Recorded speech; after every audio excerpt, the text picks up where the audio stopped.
July 2nd, 1943. Castelvetrono Airfield, Sicily. The Faller Wolf 190's pilot never saw the P-40 Warhawk diving from above until machine gun fire tore through his fuselage, sending his aircraft spiraling toward the Sicilian countryside below. First Lieutenant Charles B. Hall, a 2-year-old from Brazil, Indiana, had just recorded what German Luftwaffe commanders believed impossible. A black pilot had shot down one of their elite fighter aircraft. The swastika painted on Hall's P-40L Warhawk that afternoon would become the first of 112 enemy aircraft destroyed by the men. The Germans would reportedly come to call Schwarze Vogelmenschen the Black Birdman. In Nazi Germany, racial doctrine classified black people as unto Mensch, subhuman, incapable of mastering complex machinery or demonstrating courage in combat. The Nuremberg laws had forbidden marriages between Germans and people of African descent. Yet here above the Mediterranean skies, that ideology was about to collide catastrophically with reality as 992 trained pilots from Tuskegee, Alabama would systematically demolish both German aircraft and German assumptions about racial superiority. What the Luftwaffe pilots didn't know as they climbed to intercept American bombers in 1943 was that they were about to face some of the most rigorously trained, highly motivated fighter pilots in the entire United States Army Air Forces. Men who had overcome obstacles their white counterparts never faced, who had trained harder and longer than standard pilots, and who carried into battle not just the weight of national duty, but the burden of proving an entire race's capability. The mathematics of aerial combat would soon be written in the skies over Europe. 15,000 combat sorties, 1,578 missions, 112 aerial victories, and a bomber escort loss rate significantly lower than white fighter groups. Statistics that would force even the most fanatical Nazi ideologues to confront the bankruptcy of their racial theories. The journey toward that first aerial victory began not in combat, but in the hostile environment of American segregation. In 1925, the U.S. Army War College had published a report titled Employment of Negro Manpower in War that concluded, compared to the white man, he is admittedly of inferior mentality. He is inherently weak in character. This official military assessment claimed that black soldiers lacked the intelligence for technical roles and the courage for combat leadership. Yet, even as military leaders clung to these prejudices, a small group of black Americans was already proving them wrong. Eugene Bullard had flown for France in World War I because America wouldn't let him serve. Bessie Coleman had earned her pilot's license in France in 1921, when no American flight school would accept her. By the 1932nd, the Coffee School of Aeronautics in Chicago had trained dozens of black civilian pilots, demonstrating that flying skill knew no racial boundaries. The pressure for change intensified as war clouds gathered over Europe. Civil rights leaders like Walter White of the NELT ACP, Labor leader A. Philip Randolph, and Judge William H. Hastie lobbied relentlessly for black inclusion in military aviation. Black newspapers, the Chicago Defender, the Pittsburgh Courier, the Baltimore Afro-American hammered the Roosevelt administration with a simple question. How could America fight for democracy abroad while denying it at home? On April 3, 1939, Public Law 18 finally cracked open the door. Senator Harry H. Schwartz had inserted an amendment requiring the civilian pilot training program to include one or more schools designated by the Civil Aeronautics Authority for the training of any Negro air pilot. It was a grudging concession wrapped in segregation, but it was a beginning. When Franklin Roosevelt ran for an unprecedented third term in 1940, he needed black votes in key northern cities. On January 16, 1941, Secretary of War Henry L. Stimson announced the formation of the 99th Pursuit Squadron, an all-black flying unit. The announcement came with a caveat that revealed the military's expectations. This would be an experiment to test whether blacks could be trained as combat pilots. Captain Benjamin O. Davis, Jr., understood the weight of command when he led 26 pilots of the 99th Fighter Squadron to North Africa in April 1943. The son of America's first black general, Davis had endured 4 years of silent treatment at West Point, where no white cadet would speak to him outside of official duties. Now he commanded men who carried not just their own hopes, but the aspirations of 13 million black Americans.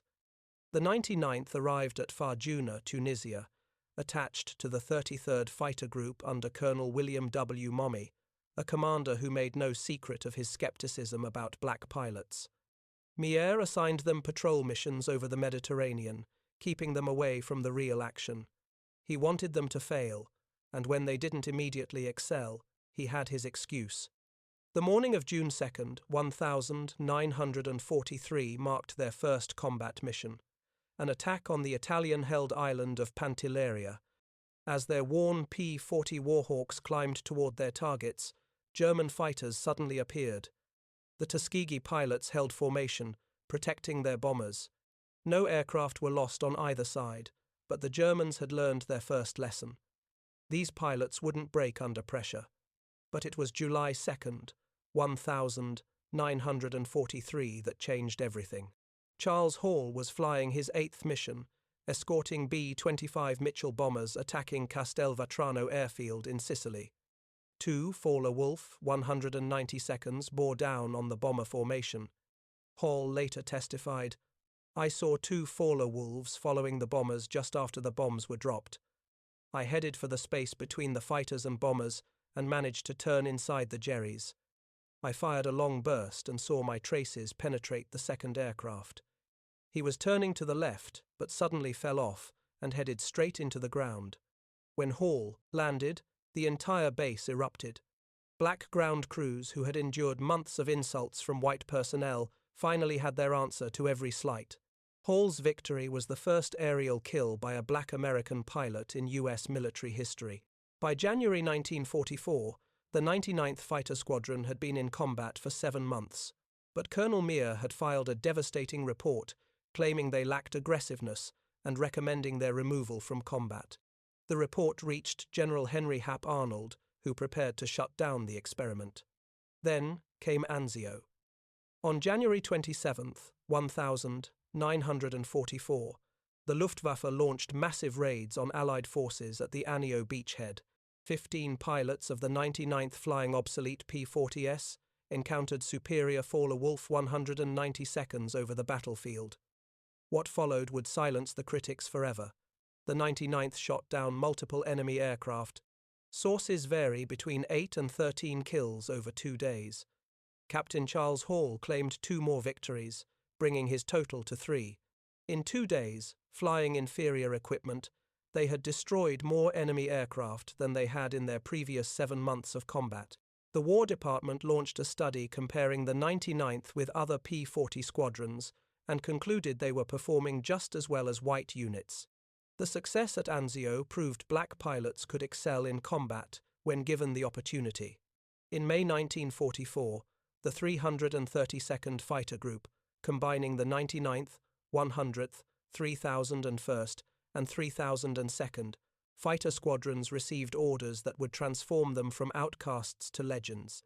They would join the 15th Air Force as bomber escorts, flying the long, dangerous missions deep into Nazi Germany. Colonel Benjamin Davis gathered his pilots at Ramitelli Airfield on Italy's Adriatic coast. "We cannot afford to lose bombers," he told them. "Our job is not to be aces. Our job is to bring those bombers home." This directive would define their combat philosophy. Stay with the bombers no matter what. In June 1944, General Nathan Twining ordered a systematic marking system for fighter groups. Each would receive distinctive colors for instant identification. The 332nd was assigned red, not just red noses or red bands, but entire tail sections painted crimson.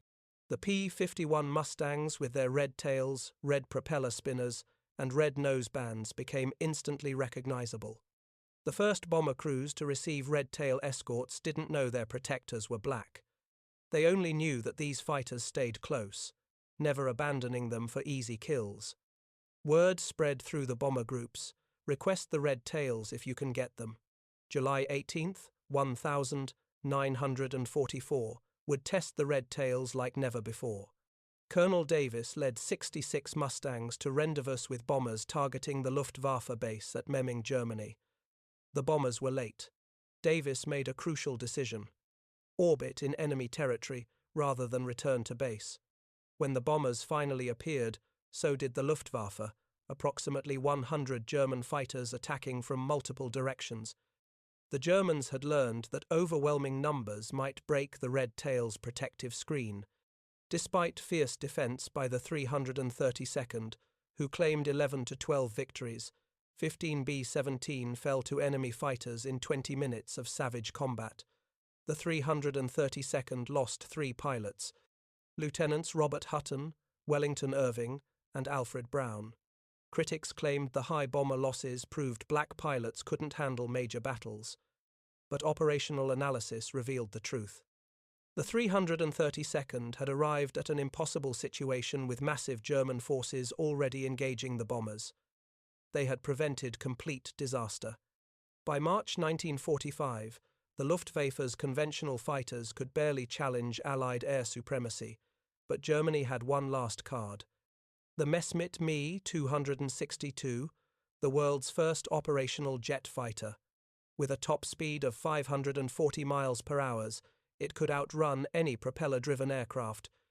On March 24, 1945, the 332nd Fighter Group received its most challenging assignment: escort bombers 1,600 miles round trip to Berlin to attack the Daimler-Benz tank factory.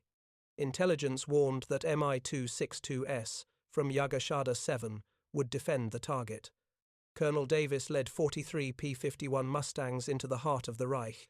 As they approached Berlin, Mi-262S appeared, the largest jet fighter force ever assembled for a single interception. Lieutenant Roscoe Brown had studied the jet's weaknesses. "We knew the German jets were faster than we were. Instead of going directly after them, we went away from them and then turned into their blind spots," he explained. Brown shot down one Mi-262, reporting, "I pulled up at him in a 15 degrees climb and fired 3 long bursts from 2,000 feet at 8 to him. Almost immediately, the pilot bailed out from about 24,500 feet. Lieutenant Earl Lane performed what many considered impossible, shooting down an Mi-262 with a 2,000-yard deflection shot using the new K-14 computing gun sight. Lieutenant Charles Brantley claimed the third jet victory that day.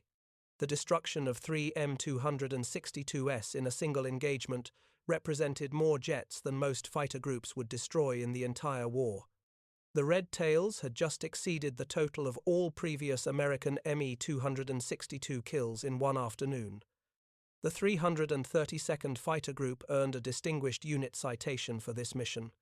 Not all encounters between Tuskegee Airmen and Germans ended in victory. 32 pilots became prisoners of war, and their experiences revealed complex interactions between Nazi ideology and military reality. Lieutenant Alexander Jefferson was shot down on August 12, 1944, during his 19th mission. His P-51 took flak over southern France while strafing radar installations. At his interrogation, the German officer had extensive intelligence about the 332nd Fighter Group. The interrogator had information about Ramatelli Airfield, about our squadron commanders, even details about my parents' home in Detroit, Jefferson recalled. He knew my father was a teacher and my mother's maiden name. Their intelligence was frighteningly thorough. Inside Stalag Luft 3, Jefferson found himself treated like any other American officer. White PSWs from bomber crews often approached him with gratitude for red tail protection. These interactions, impossible in segregated America, occurred naturally in German prison camps. The irony wasn't lost on Jefferson. Here I was in a Nazi P camp, being treated more equally by white Americans than I would be back home. When the war ended and Jefferson returned to the United States, he was immediately segregated at the disembarkation point. While German pilots reportedly acknowledged the Red Tail's skill with the nickname Schwarze Vogelmenschen, American bomber crews became their most vocal champions. These men who faced death on every mission cared nothing about race, only survival. Bomber crews developed their own mythology about the Red Tails. Stories spread about their distinctive flying style, the way they waggled their wings in greeting, their tight formations, their refusal to abandon damaged bombers. Red Tail Angels became the bomber crew's name for them. The statistics supported the bomber crew's preferences. Research by Air Force historian Dr. Daniel Hullman revealed that bombers under 332nd Fighter Group escort lost only 27 aircraft to enemy fighters, compared to an average of 46 for other P-51 groups of the 15th Air Force. This superior protection rate occurred despite the Red Tails flying some of the longest and most dangerous missions of the war. By war's end, the Tuskegee Airmen had compiled a combat record that demolished every pre-war assumption about black military capability. Combat operations, 1,578 combat missions flown. 15,000-plus individual sorties completed. 179 bomber escort missions. 311 missions for the 15th Air Force. Enemy aircraft destroyed. 112 enemy aircraft destroyed in aerial combat, 150 enemy aircraft destroyed on the ground. 3 Mi-262 jet fighters shot down on March 24, 1,945. Ground targets destroyed 950 rail cars, trucks, and motor vehicles, 254 locomotive engines. TA-22 former Italian destroyer Giuseppe Missouri damaged beyond repair on June 25, 1,944. Protection record 27 bombers lost to enemy fighters versus 46 average for other groups. Superior protection rate maintained across 179 escort missions. Individual achievements: Lee Archer, 4 confirmed victories. Joseph Elbury, 4 victories, including 3 FW-19s on July 12, 1,944. Edward Toppins, 4 victories. Clarence Leicester, 3 kills in 1 mission, July 18, 1,944. Decorations earned 96 Distinguished Flying Crosses, 332nd Fighter Group pilots, 744 Air Medals, 14 Bronze Stars, 8 Purple Hearts, 3 Distinguished Unit Citations for the 99th Fighter Squadron, 1 Distinguished Unit Citation for the 332nd Fighter Group. Human cost 66 pilots killed in action. 32 pilots captured as prisoners of war. 84 killed in training and non-combat missions. The transformation from mockery to respect wasn't just about courage. It reflected superior American training methods and technological advantages the Red Tails wielded with precision. At Tuskegee, pilots flew more hours than their white counterparts, 300 compared to 200 for white pilots. They practiced formation flying obsessively, knowing that in combat discipline would be their edge. The washout rate at Tuskegee was 60% compared to 40% for white cadetses. Only the very best survived the program, creating what Colonel Noel Parrish, Tuskegee commander, called a super-selected group. The progression through aircraft types told its own story. The 99th began with hand-me-down P-40 Warhawks already obsolete when they arrived in North Africa. These liquid-cooled Allison engine fighters were inferior to German Bf-19s and FW-19s in almost every performance metric. Yet the Tuskegee pilots used the P-40's superior turning ability and rugged construction to hold their own. The arrival of P-51 Mustangs in July 1944 transformed the Red Tails into equals of any fighter unit in the war. The North American P-51D Mustang represented American industrial perfection. Its Packard-built Merlin engine gave it a top speed of 437 miles per hour. Its 650 caliber machine guns could destroy any aircraft. Most importantly, its range, over 1,600 meters with drop tanks, allowed it to escort bombers anywhere in the Reich. Behind every pilot who shot down a German aircraft stood dozens of support personnel, mechanics, armorers, crew chiefs who kept the Red Tails flying. Of the approximately 16,000 Tuskegee Airmen who served, fewer than 1,000 were pilots. The rest were the unsung heroes who made victory possible.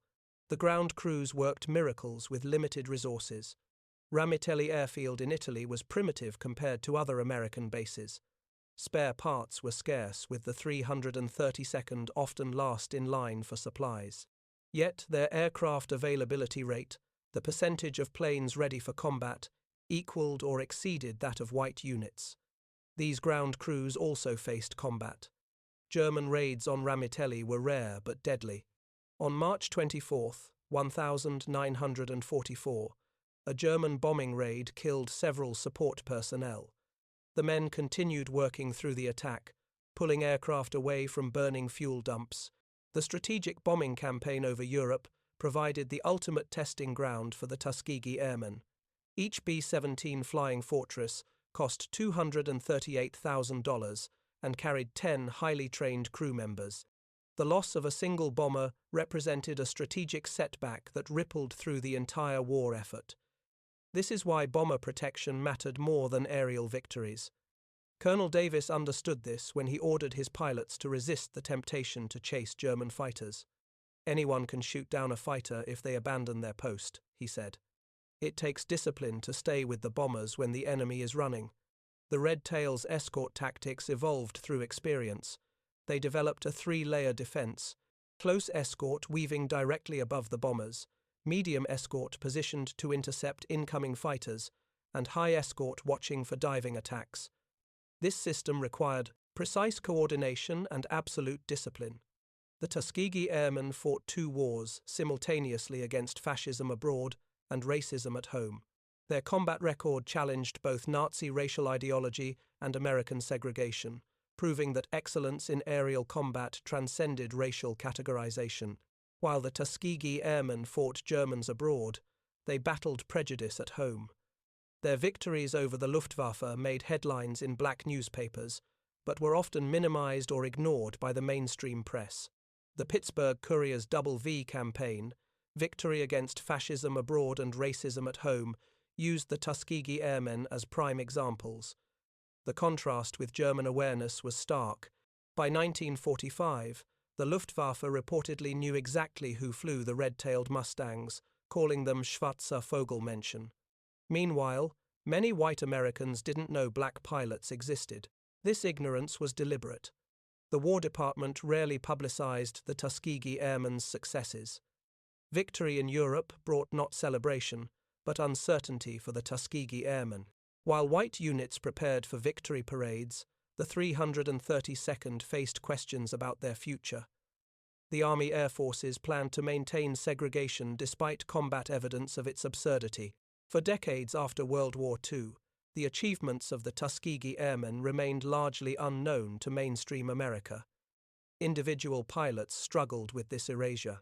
Lee Archer, with his 4 victories, worked as an executive but rarely spoke about his war record. "Nobody believed me anyway," he said. "A black fighter pilot must be lying." In 1948, President Harry Truman signed Executive Order 9981, integrating the U.S. military, a decision influenced by the Tuskegee Airmen's combat performance. Benjamin Davis, who had led the Red Tails over Berlin, became the Air Force's first black general in 1954. Recognition came slowly. In 2007, President George W. Bush awarded the Congressional Gold Medal to the Tuskegee Airmen.